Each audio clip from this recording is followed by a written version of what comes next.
우리 어린이들이 오랜만에 우리 같이 예배를 드리게 돼서 너무나 기쁘게 생각합니다. 얼마 전에 우리 지금 40까지는 청년이라고 그러죠. 청년들이 농구를 했어요. 10명이서 농구를 했는데 제가 옆에 가서 가만히 보니까 옛날에 중학생 때 학생들이 자라가지고 저게 중년이 돼가지고 농구를 하는 거 보니까 참 여러 가지 마음이 들더라고요. 우리 어린이들도 학생들도 곧 어른이 됩니다. 너무 조급하게 생각하지 마시고 그러면 부모님의 그 잔소리에서 해방이 되는 겁니다. 그러니까 그때가 되면 아무도 잔소리를 할 사람이 없으니까 지금이 행복한 줄 알고 부모님의 잔소리를 감사함으로 받아들이면 여러분 훨씬 더 훌륭한 사람이 될 것입니다. 오늘 이렇게 우리가 고난주일을 맞이했습니다. 오늘부터 시작해서 토요일까지를 우리 고난주간이라. 그리고 오늘은 예수님께서 이제 예루살렘 성으로 십자가에 달리기 위해서 예루살렘 성으로 들어가는 일정이 시작되는 것이 오늘입니다. 예수님이 들어갈 때에 사람들은 종려나무 가지를 꺾어가지고 막 환호를 해요. 호산나 호산나 부르면서. 그래서 종려주일이라 그렇게 말을 하기도 합니다. 예수님은 3년 동안 사방에 다니면서 구원의 도에 대해서 또 구약의 말씀을 가지고 또 말씀도 하시고 많은 병자를 치유하시고 때로는 폭풍도 바다 큰 폭풍도 잠잠하게 하시고 죽은 사람도 살리시고 여러 가지 많은 일들을 했습니다. 말씀도 전파하시고 그렇게 하다가 이론으로 어떻게 구원받는다라는 말씀을 하신 후에 구원의 완성을 위해서 예루살렘 성으로 오늘 들어가게 되는 것입니다. 그런데 이제 사람들은 막 그 예수님이 예루살렘 성으로 들어가는 걸 보면서 종려나무 가지를 꺾어가지고 막 손을 흔들면서 호산나 호산나 불렀어요. 호산나라는 뜻은 구원하소서 그런 말이에요.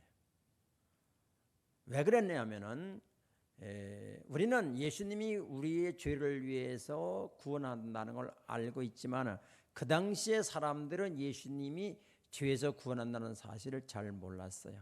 다만 그들이 알고 있었던 것은 예루살렘에 예수님이 예루살렘에 들어가면 저런 죽은 자를 살리고 파도를 잠잠케 하시고 물 위로 막 걸어 다니시며 그런 예수님이었기 때문에 로마 정부로부터 헤롯 왕으로부터 이렇게 해방을 시킬 수 있을 것이다라는 그런 막연한 그런 것에 대한 구원을 생각했기 때문에 호산나 호산나라고 외쳤습니다. 우리를 구원해 주소서. 로마 정부로부터 우리를 구원해 주소서. 이렇게 했던 것입니다.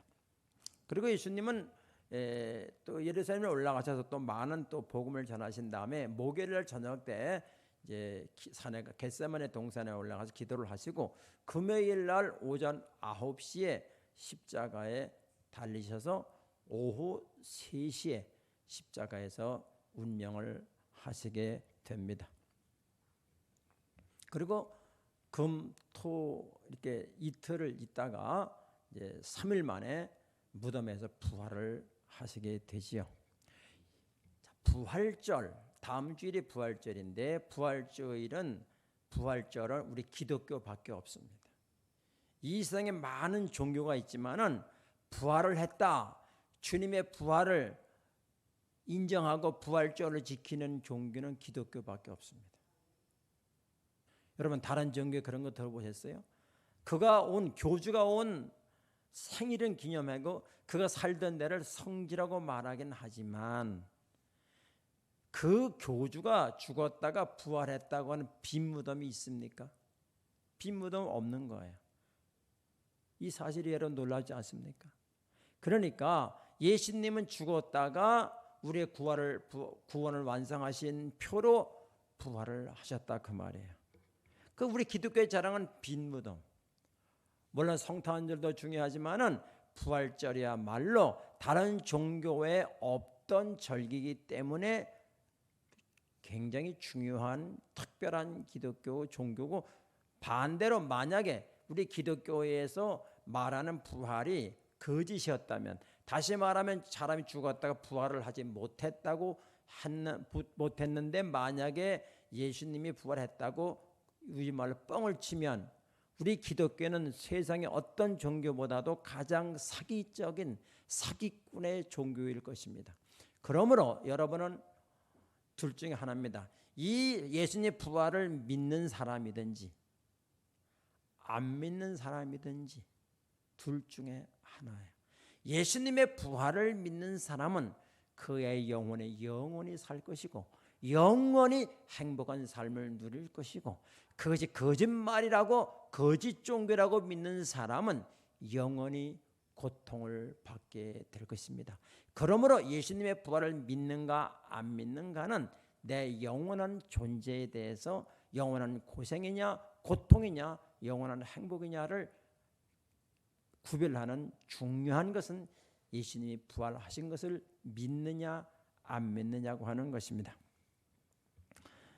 근데 예수님이 이제 예루살렘으로 들어가시는데 사람들이 막 자기 겉옷을 벗어가지고 길에다 쫙 피는 거예요. 그러면서 환영을 하는 거죠. 그때 예수님께서 두 제자에게 말씀을 하는 거예요. 저쪽에 마을에 가면 나귀가 있을 것이다. 그 나귀를 좀 새끼를 가져오라. 내가 그 나귀를 타고 예루살렘으로 들어갈 것이다. 그게 읽지는 않았지만은 1절부터 일단 3절까지를 읽겠습니다. 자, 성경 있는 분들은 보시기 바랍니다. 그들이 예루살렘에 가까이 가서 감람산 벳박에 이르렀을 때에 예수께서 두 제자를 보내시어 이르시되 너희는 맞은편 마을로 가라. 그리하면 곧 매인 나귀와 나귀 새끼가 함께 있는 것을 보리니 풀어 내게로 끌고 오라. 만일 누가 무슨 말을 하거든 주가 쓰시겠다 하라. 그리하면 즉시 보내리라. 거기까지 보겠습니다. 그 예수님은 나귀 새끼를 타고 사람들이 겉옷을 깔아놓은 그 위로 나귀 새끼를 타고 가는데, 사람들은 종려나무를 가지를 꺾어가지고 호산나 호산나 나를 구원하소서 우리를 구원하소서 이렇게 외쳤단 말이에요.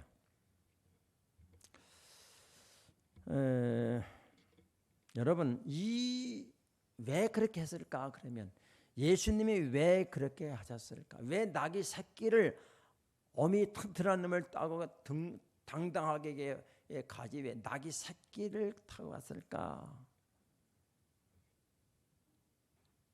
나귀 새끼를 타고 왔을까? 그것을 성경은 이렇게 말합니다. 5절 보니까 시온 딸에게 이르기를 내 왕이 내게 임하니니, 내 왕이라는, 예수님이 왕인데 왕으로서 들어가시는데 왜 나귀 새끼를 탔냐 그 말이죠. 그는 겸손하여 나귀고 멍에 매는 짐승의 새끼를 탔도다. 예수님이 그 나귀 새끼를 타고 가는 것은 왕이지만은 이런 왕들은 백마를 타고 들어가는 것입니다. 그 당시에는 왕이나 전쟁에서 승리한 장군은 큰 백마를 타고 보무도 당당하게 의시되면서 어깨에 힘을 주면서 행진을 하는 것이 그 당시의 고대 사회의 하나의 풍습이었단 말이에요. 그런데 예수님은 나귀 새끼, 비틀비틀거리는 나귀 새끼를 왜 타고 하셨는가? 그거는 예수님의 겸손함을, 왕이지만은 왕을 지위를 나타내지 아니하고 오히려 겸손하기 위해서 그렇게 했다고 하는 것입니다. 우리는 예수님의 도를 따라가는 사람들입니다. 사람들이 왜 싸우느냐? 내가 좀 더 넓은 집, 높은 지위, 높은 명예를 얻기 위해서 싸우는 거예요. 그것 때문에 경쟁하는 거야. 학생들도 그것 때문에 공부하는 거야. 남보다 더 출세하고, 남보다 더 좋은 집에서, 남보다 더 좋은 차를 타고, 의시되면서 남에게 존경을 받아가면서 어깨에 힘주고 살기 위해서 개인이나 국가나 싸우는 거예요. 아닙니까? 그런데 예수님은 왕으로서 반대로 사는 거예요. 사람들은 그것 때문에 경쟁하고 싸우는 거예요. 사람들이 낮아지기 위해서 싸우는 사람 봤습니까? 내가 더 희생하기 위해서, 내가 더 낮아지기 위해서 그 싸우는 사람 봤습니까? 없습니다. 마귀가 통치하는 사람은 내가 더 높아지고, 내가 더 유명해지고, 내가 더 남들보다 더 명예를 얻기 위해서 싸우는 것입니다. 그러나 주님의 영이 들어오면 오히려 반대가 되고, 그렇게 살았던 나의 과거가 창피한 거예요. 내가 그런 걸 위해 살았는가? 그렇기 때문에 예수님의 영이 들어오면, 겸손한 예수의 영이 우리에게 들어오게 되면, 예수님을 알기 전에는 그렇게 살았는데, 예수님의 영이 들어오면 겸손해지지 말라고 해도 스스로 겸손하게 된단 말이에요. 전에 내가 높아지고 더 많아진 소유와 이런 것들을 자랑했던 것이 얼마나 창피한지. 사도 바울은 그런 자기가 예수님을 만난 다음에 예수의 영이 자기에게 들어오니까 나는 이 모든 것들을 배설물처럼 여긴다. 사는 목적이 달라요. 왜 사람 사는 게 이렇게 시끄러울까요? 왜 스트레스를 많이 받을까요? 원하는 목표에 이르지 못하려니까. 스트레스를 받고, 때는 열등감 느끼고, 그 경쟁 사회에서 퇴보가 되고, 이렇게 살게 되는 것입니다. 예수님이 통치를 할 때에, 예수님의 다스림을 받을 때에 우리는 겸손해지게 되는 것입니다.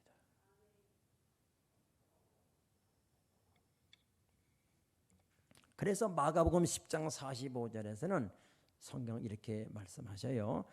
예수님 말씀하시기를 인자가 온 것은, 같이 읽어볼까요? 시작. 인자가 온 것은 섬김을 받으려 함이 아니라 도리어 섬기려 하고 자기 목숨을 많은 사람들의 대속물로 주려 함이니라. 예수님이 온 것은 섬김을 받으려 함이 아니고 섬기려 왔다는 거예요. 많은 사람들에게 자기 목숨을 주기 위해서 왔다는 거예요. 그럼 예수님의 영이 임한 사람은 예수님의 DNA를 받아가지고 이렇게 변화가 된다는 겁니다. 정반대의 삶을 살아가게 되지요. 사람들의 대부분의 죄는 먹고 살기 위한 생계적인 죄가 아니고 남보다도 높아지고 많이 소유하고 유명해지려고 하는 데서 기인하는 죄입니다. 예수님이 온 것은 섬김을 받으려 함이 아니요 섬기려. 그럼 우리는 어떻게 살아야 돼요? 남을 섬기기 위해서. 내가 오늘 교회 가면은 누구를 섬겨야 될 것인가? 내가 학교에 가면 어떤 어려운 사람을 섬겨야 될 것인가? 내가 회사에 가면은 적응하지 못하는 부적응자를 위해서 어떻게 섬겨야 될 것인가? 그것을 주님은 성공한 인생이라고 하는 거예요. 사람들은 그렇지 않습니다. 그 반에서 우뚝 서고 그러면 그것을 성공한 사람이다라고 평가를 하는 것이죠. 삶의 주님을 모르는 사람들의 삶의 목표는 높아지는 것입니다. 많이 소유하는 것입니다. 그거를 성공이라고 하고 살았던 우리가 주님의 영을 받게 되면 얼마나 수치스러운 것이고 얼마나 그것이 실패인 것인가를 알게 되는 것입니다. 그 다음에 예수님이 예루살렘 성으로 들어가실 때에 왜 나귀를 타고 가셨는가? 여기 보면은 4절부터 5절 읽어보면 이는 선지자를 통하여 하신 말씀. 어느 선지자죠? 스가랴 선지자가 구약 때 메시아가 오면 이렇게 될 것이다 예언을 했는데 그 말씀을 이루기 위한 거란 말이에요. 이는 선지자를 통하여 하신 말씀을 이루려 하심이니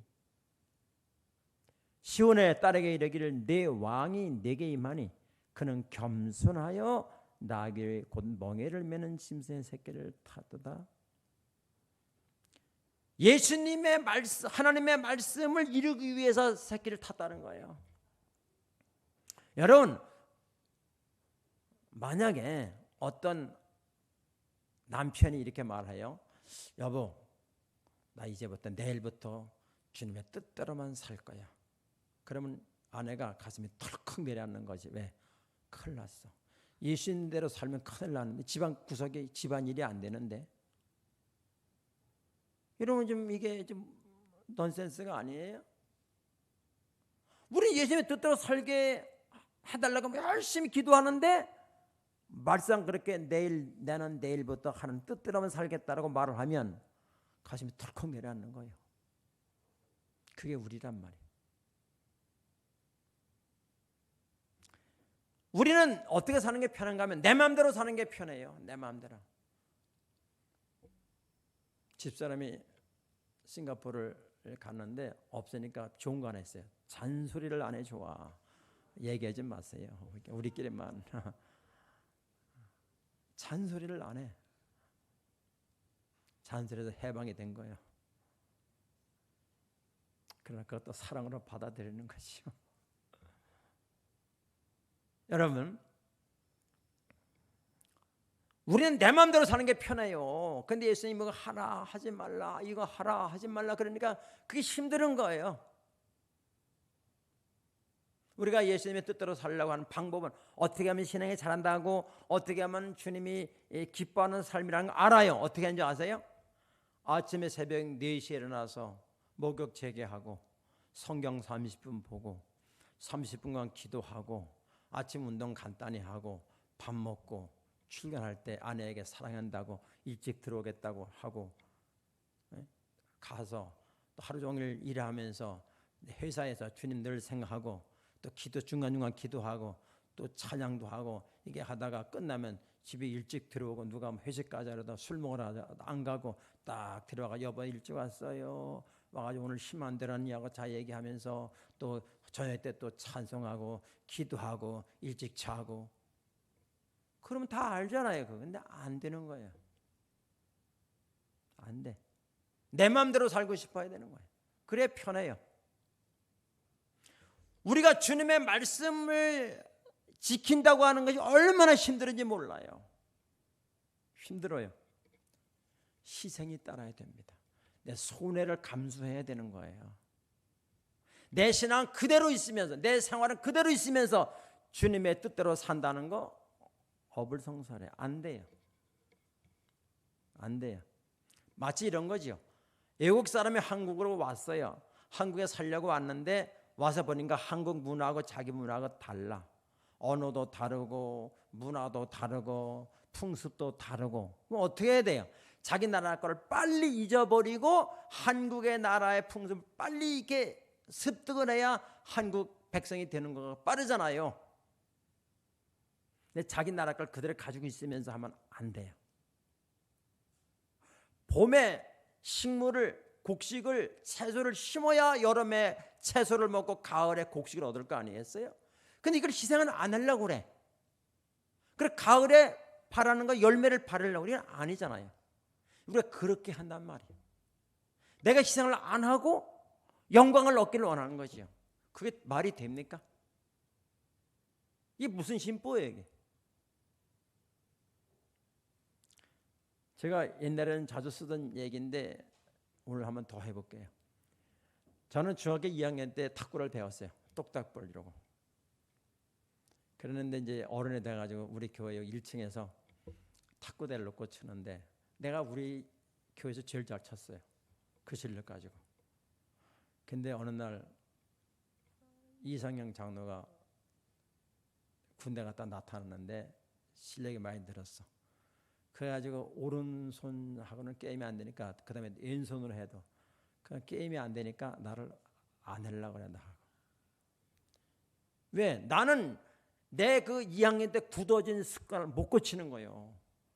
근데 그때의 이상영 장로님이 그때 제가 송수연인가 어떤 아니면 나하영 이런 애들 데리고 이렇게 홍진인가 어떤 황희진인가 어떤 몇몇 딱 줄로 서가지고 계속 이거 하더라고 이거. 기본 그러니까 우리는 안 돼. 왜? 고정적으로 이미 습관화된 나쁜 버릇이 있잖아요. 차라리 탁구를 안 친 사람은 훨씬 낫단 말이에요. 우리는요 내가 내 마음대로 살다가 예수님 믿으니까 이거 하지 마라 이거 하라는 게 있어. 그러니까 내가 빨리 나를 버려야 되는데 안 된단 말이에요. 그러니까 어려운 거예요. 내가 뭐를 희생을 해야 나를 따라오려거든 자기를 부인하고 나를 따르라 그랬어. 근데 이제 안 된단 말이에요. 잘 이게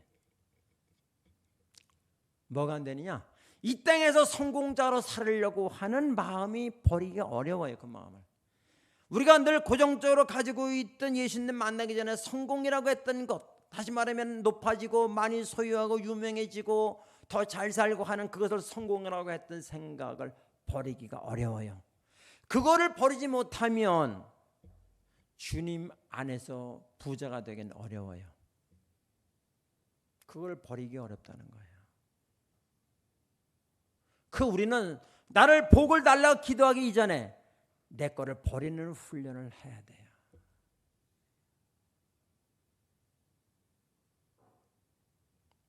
버리려면 손해가 나요. 때로는 왕따도 당해야 돼요. 경제적으로 어려움도 손해볼 수 있어요. 세상 재미를 좀 버려야 돼요. 그거 하나도 안 버리고 순종하는 거 어려워요. 그러니까 내 신앙생활이 안 바뀌는 거예요.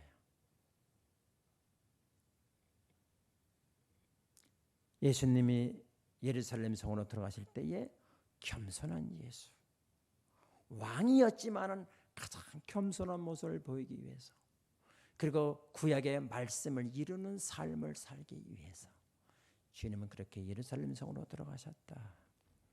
자, 들어가실 때에 뭐라고 그랬죠? 아까 호산나 호산나 불렀어요. 호산나 호산나. 로마 정부로부터 이스라엘을 구원하소서, 구원하소서. 우리는 잘 알고 있어요. 뭐에서 구원을 해야 되는지. 나를 그러한 욕심에서, 그런 남이 보이는 일반 세상적인 성공에서 나를 구원하시고, 내 욕심에서, 내 열등감에서 나를 구원하소서, 내 질병에서 구원하소서, 내 패배의식에서 나를 구원하소서, 내 죄를 위해서 용서하시고 나를 구원하소서 라고 하는 것을 알고 있죠. 이것은 마귀의 통치자의 모습이에요. 애굽에서의 지식이에요. 애굽의 가치관이에요. 이거를 버려야 된다 그 말이야. 그런데 이 사람들은, 그 당시에 예수님을 따르던 사람들은 구원해 달라고 하는 의미는 로마 정부로부터 우리를 구원해 주소서, 그런 의미로 호산나를 외쳤던 거죠. 여러분, 나를 구원해 주소서. 요한복음 16장 24절에 보면, 지금까지는 너희가 내 이름으로 아무것도 구하지 아니했으나 구하라 그리하면 받으리니 너희 기쁨이 충만하리라. 우리가 주님께로부터 오는 기쁨을 맛본 사람은 이 세상으로부터 오는 많은 소유한 많은 명예와 높은 명예와 그런 것으로부터 오는 기쁨하고 비교가 급이 달라요. 급이 달라요. 여러분, 세상에 주는 기쁨과 세상에 주는 평안과 주님이 주는 기쁨과 평안은 달라요. 급이 달라요. 이 주님께로부터 오는 기쁨과 평안을 맛본 사람은 이 세상으로부터 오는 거 유치해요. 거기에 집착하지 않으려고 노력하는 것이 아니라 집착이 안 된다고요. 그런데 예수 믿으면서 이러한 하나님으로부터 오는 기쁨과 감사를 맛보지 못한 사람은 불쌍한 사람이에요. 내가 버리는 것만큼 주님이 채워주시는 거예요. 이걸 질량 불변의 법칙이라 그렇게 말하는 거예요.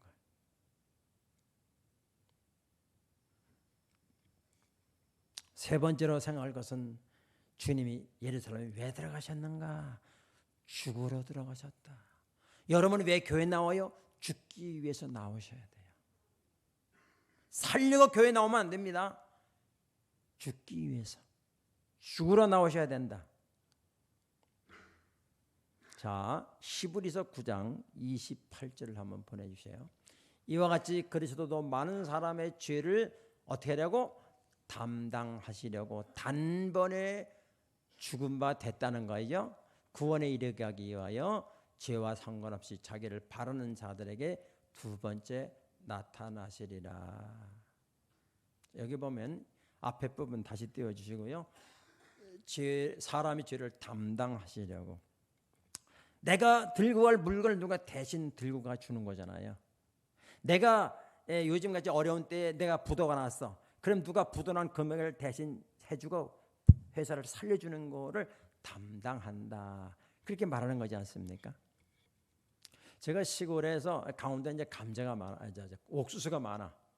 옥수수가 많은데 이제 겨울 되면은 뭐 놀이라는 게 별로 없죠. 그래가지고 농사윷이라는 걸 또 해. 농사윷. 그게 뭐냐면 우리가 이제 윷놀이를 하는데 모는 5개, 윷은 4개, 걸은 몇 개요? 3개, 개는 2, 돈은 하나잖아요. 그걸 계산해서 이렇게 말판을 놓잖아요. 근데 이제 강원도에서는 겨울 되면 뭐냐면 농사윷이라는 걸 또 해요. 그게 뭐냐면은 옥수수를 이제 예를 들어서 뭐 한 앞에 한 50알씩 똑같이 나눠주는 거예요. 그리고 그거 가지고 윷놀이를 하는 거예요. 내가 모를 떼었는데 이 사람이 돌을 떼었어. 그러면 이 사람이 나를 몇 개를 줘야 돼요? 4알을 줘야 되는 거예요. 그런 거예요. 어렵지 않죠? 해보세요. 재밌어요. 근데 윷을 한 몇 번 뜨다 보면은 어느 집인가 이렇게 없어질 거 아니겠어요. 근데 한 번은 내가 옥수수가 한 5알밖에 안 남았어.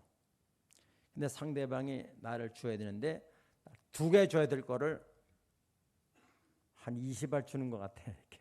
그러니까 아무도 모르지. 이게 딱 주고 이렇게 주는 거니까 몰라. 우리 둘만 아는 거지. 그래서 살아났어. 회사가 살아난 거야 이제. 그리고 또 뛰다 보니까 또 그렇게 됐어. 몇 번을 했는데 지금도 잊지를 못하겠어. 그때 고마운 거가. 여러분 옥수수 한 통따면 한 400알 나올 건데 옥수수가 뭐라고. 그러나 그 상황에서는 그게 엄청 고마운 거죠. 제가 어렸을 때는 딱지치기, 구슬치기 많이 했잖아요. 근데 그때 딱지 이만큼 주면요 아파트 한 채하고 안 부럽다니까요.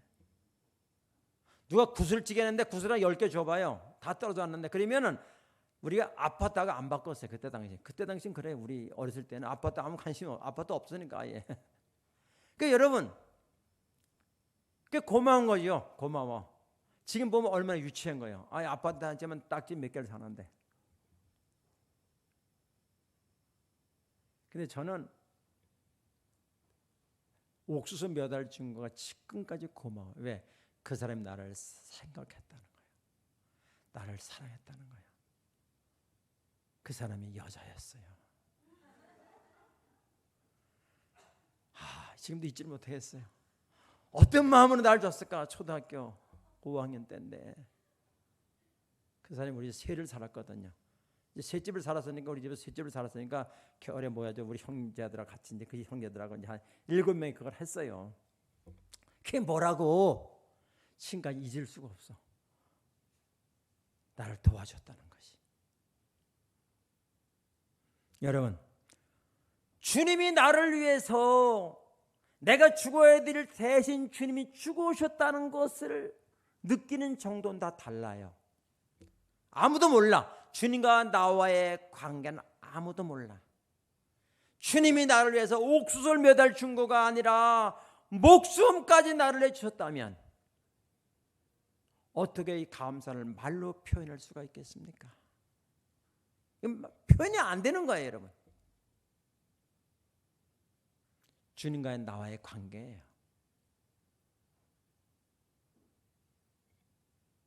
사도 바울은 그거를 알았기 때문에 주님을 위해서 감옥에 갇혀도 전혀 고통으로 느껴지지 않았어요.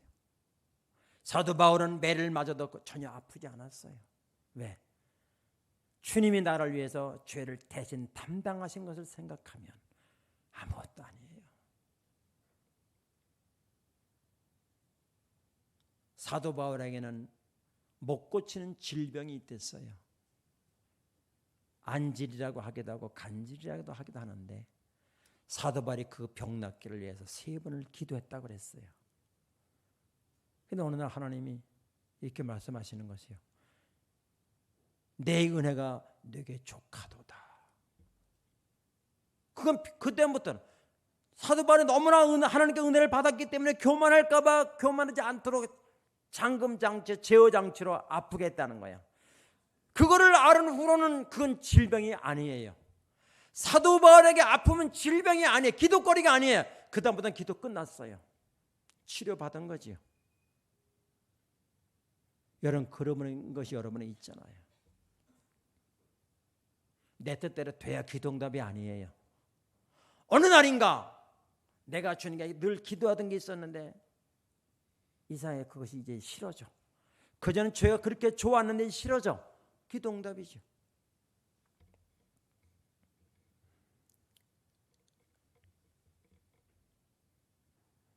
주님은 우리 죄를 담당하셨다. 내 짐을 져주셨다. 죄의 값은 사망이라는 짐을 주님이 대신 죽음으로 담당하셨다. 이거를 깨달은 사람은 주님에게 하는 태도가 달라요. 이론은 전혀 우리를 변화를 못 줍니다. 그러나 이것이 믿어질 때는 엄청난 삶의 변화를 주는 것입니다.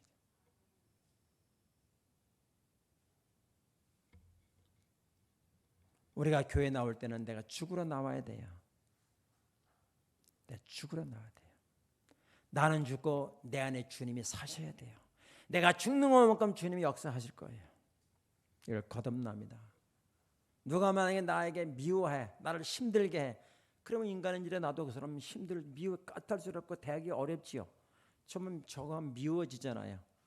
그런데 미워지는 대로 미워해버리면 안 돼요. 내 생각에 거듭나야 돼요. 거듭나야 된다고요. 그러면 어떻게 되느냐? 주님이 뭐라고 그러셨지? 원수까지 사랑하라고 하셨잖아. 기도하면은 미워지는 마음이 없어지고 더 나아가 그를 품게 되고 더 나아가 그를 사랑까지 하게 되는 거예요. 이게 거듭남이죠. 여러분, 고난 주간에 각자 다르게 보내겠지만은 나는 이 사람이 약한 어떤 부분을 담당해 줄까? 그것이 부부간에 될 수도 있겠고 부모 자식 간에 될 수도 있겠고 회사의 동료가 될 수도 있겠고 이 사람 약한 부분을 내가 담당해 줘야 되겠다. 그런 한 주간이 되면은 좋겠습니다. 사람들이 결혼할 때 어떤 마음 가지고 결혼하죠? 최근에 우리 홍진이 집사님이 결혼했는데 왜 결혼했어요? 내 개인적으로 물어보지는 않았지만은 행복하려고 결혼했다. 나를 사랑해주는 사람하고 결혼한다. 그거는 완전히 끝나는 결혼이에요. 만약에 두 사람이 전부 다 나만을 사랑해주는 사람, 이 사람은 나만을 그 집안 구석이 되겠어요? 그럼 어떻게 해야 되느냐? 내가 이 사람의 약한 부분을 어떤 걸 담당해 줄까? 둘이 서로 그런 마음을 가지고 결혼한다면 그 결과는 뻔하잖아요. 얼마나 행복한 가정이 되겠습니까? 교회도 마찬가지예요. 행복한 교회가 되기 위해서는 내가 오늘 교회 가면은 이런 사람에 내가 대화를 이 사람을 안 해봤으니까 이 사람 악수도 해봐야 되겠고 이 사람 말도 걸어봐야 되겠고 평생 교회를 다니는데 이 사람하고는 대화를 안 해봤으니까 인사라도 해봐야 손도 잡아줘야 되겠다. 그렇게 여러분 학생들이 학교에 갔을 때에 가장 약한 사람, 성격적으로 남하고 어울리지 못하는 사람이 찾아가서 너 잘생겼네. 내가 너 보면 너무 아름답다. 잘생겼다. 내가 네 친구가 돼줄게. 그 사람은 평생 못 잊을 거라고요. 이게 예수 믿는 사람들의 삶의 모습이. 교회는 사람을 살리는 곳입니다. 나는 사람을 살리는 사람이 돼야 돼요. 그럴 때 행복한 교회 되고 행복한 가정이 될 것입니다. 예수님이 그 십자가에서 우리 죄를 담당하시고 죽었다가 부활하셔서 어디 가셨어요? 하나님 우편에 앉아 계신다. 하나님 우편 좌편이 어디 있겠어요? 하나님이 영광스러운 위치에 올라간다는 거예요. 그리스도를 향해서 예수의 이름으로 고난당하는 고난으로 끝나는 것이 아니라 그럼 억울하지요. 장차 나타날 영광과 비교할 수가 없다는 거예요. 우리가 주님의 이름으로 하는 모든 것은 영원한 것으로 연결이 되는 것입니다. 이런 장사가 어디 있어요? 장사니라서 말 좀 표현이 좀 죄송하지만 이런 장사가 어디 있습니까? 내 이름으로 냉수 한 그릇이라도 대접하면 상을 잃지 않는다고 그랬잖아요. 마지막으로 이번 고난주간을 맞이해서 다른 교회에서는 뭐 40일 새벽기도, 한 주간 새벽기도 막 하더라고요. 전 몇 번 생각했어요. 그렇게 할까? 그러다가 포기했어요. 왜? 목사가 하라고 해서 하는 새벽기도보다는 내가 스스로 한 주간만이라도, 1년에 한 주간만이라도 주님 앞에 나와서 이런 걸 비우기 위해서 내가 기도해야 되겠다. 그걸 주님이 원하지 않겠는가? 그래서 제가 광고 안 냈어요. 몇 번 썼다 지웠다 하다가 내가 주님을 사랑하기 때문에, 내가 주님의 통치를 받기 위해서, 주님도 우리 죄를 위해 담당하셨다면 나도 누군가를 위해서 담당해야 되고, 미운 사람의 죄를 담당해야 되겠는데 내 힘으로 안 되겠사오니 주여 나를 통치해 주시옵소서. 기도하는 한 주간이 되기를 바랍니다. 또 하나는 주님이 나를 위해 그렇게 생명까지 주셨다면 어떻게 주님을 향해 표현해야 될 것인가? 그 주님 앞에 진정한 마음으로 돈을 드리는 것이 아니라 감사를 드리는 것입니다. 세 번째로는 하나님의 나라의 영광을 얻기 위해서 내 처해 있는 그곳에서 고난을 한번 각오해 보십시오. 그거 하는 게 쉽지 않아요. 내 편한 대로 사는 게 좋아요. 그러나 내가 좀 희생해 보자. 가정에서도 좀 희생해 보자. 직장에서도 좀 희생해 보자. 그렇게 할 때에 하나님은 거기에 대한 보상을 준비해 주실 것입니다. 로마서 8장 17절을 마지막으로 띄워주세요. 자녀이면 또한 상속자, 곧 하나님의 상속자요. 그리스도와 함께한 상속자니 우리가 그와 함께 영광을 받기 위하여 어떻게 한다고요? 고난도 함께 받아야 할 것이니라. 근데 고난을 원치 않고 영광만 받기로 하는 것은 도씨라고 했어요. 도둑님이 되는 것입니다. 세 가지 제가 문제를 드릴 테니까 여러분 난 어디에 속하는가를 한번 생각해 보세요. 빨리 생각하세요. 생각 많이 하면 안 됩니다. 첫째, 나는 하나님의 영광을 얻기 위해서 내가 손해를 보더라도 진짜로 고난을 받고 희생을 하고 싶다. 진짜 희생하고 싶은 거예요, 내가. 두 번째는 나는 영원한 영광을 얻고 싶은데 희생은 하기 싫다. 희생하기 싫은 거예요, 이거는. 마지막으로 나는 이 땅에서 먹고 살기 바쁘고 애들 키우기 바쁜데 하늘나라의 영원한 영광에 대해서는 아직은 별로 관심이 없다. 관심이 있다면 좀 더 세상을 즐기다가 나중에 한번 생각해 보겠다. 여러분 몇 번이에요? 기도하겠습니다.